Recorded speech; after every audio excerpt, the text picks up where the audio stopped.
You can do one of two things from this point. You can either use it as motivation, or you can use it as motivation to be angry. You can use it as a tool to inspire yourself, or you can use it as something that is a tool of destruction for yourself. Once you realize that after something's already happened to you, you cannot change it no matter what. You can go and try to repair it, absolutely, but that's the point where you have to make the decision. Am I trying to repair it, or am I trying to get revenge? Am I trying to act out of anger? Am I trying to act out of selfishness? Am I trying to act out of somebody's yelling in there?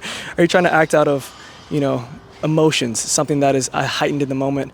Or do you allow yourself to cool down and understand that right now you have the option to legitimately control your reality? And I think it's so strange how a lot of us, including myself, don't realize how much control we truly have over our life. If we just realize, holy shit, I can control almost everything that happens in my life.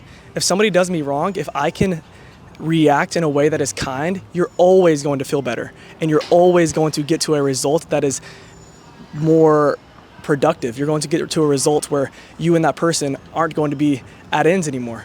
And it's just strange that our pride is so powerful that whenever we get into those situations, it's really hard for a lot of us to just be like, let me say I'm sorry, even though I don't think that I'm wrong. And it's so strange because it can be an argument between two people, you and one other person. There's no other outside observers, and the only person that cares if they're right or wrong is yourself.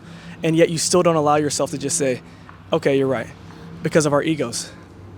And I think that the most important thing you can control as a man, I can't speak as a woman, but as a man, is your emotions.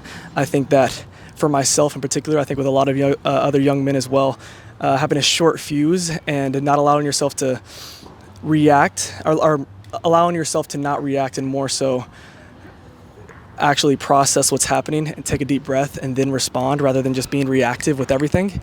It's one of the biggest things that I've dealt with in my life, and I think it's one of the biggest things that a lot of young men deal with, is just being reactive rather than proactive and trying to actually have a solution to whenever somebody does you wrong or does you right. And they can do you completely wrong, but unless it's the sense, unless it's to the sense of like somebody hurts a loved one or something to that regard, if it's just like, hey, this dude said this about me, you know what I mean?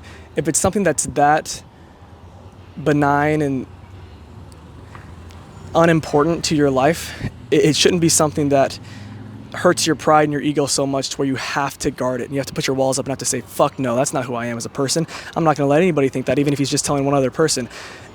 You can still protect your reputation and who you are as a person in a kind manner. If you respond reactive and you're like, that's not who I am, and you're very, very defensive, it's honestly going to make you look worse and make it look like that is true because that's how you reacted to the scenario.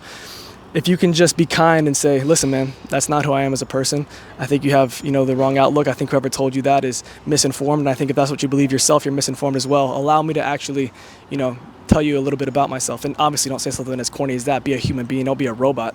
But just talk to somebody with kindness and you're going to get to a result that is productive. If you talk to somebody out of anger, it's always going to get to a result where you're both pissed, and it's going to lead to something negative always. You know what I mean? And it's so strange that we can't realize that in the moment, that you can completely control your life. You can completely control every single confrontation you have with anybody. You have the control. If you just view it in that aspect, to where I control every conversation, and not from a place of manipulation, but a place of right intent, and a place of trying to be Christ-like, and a place of trying to be a better person, and realize that, hey, I don't have to move in anger. I don't have to move in reactions. I don't have to move from a state of uncertainty. I can be myself, which is a loving individual. Because I think that we all can be loving, and we all want to be loving, and we all want to be better deep down. I think a lot of us just have a harder time getting there because our ego and pride gets in the way. So that's the message. For those of you that are watching and might deal with anger as a young man, I can't speak for the sense of a young woman, but just anybody in general, honestly, I think this can, go to anybody. If you're dealing with anger, just try to be slow to everything.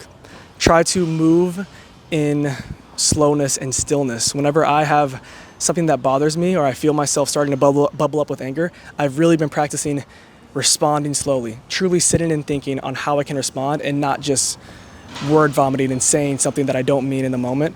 And I think doing that is how you can really make yourself heal as a person, and realize you don't have to be rude. You don't have to be that type of guy that you don't want to be, because you always feel worse. And you always feel better whenever you handle it from a place of love, and you look back on that moment, you always feel better in your heart. And the person who was rude in the first place always feels worse.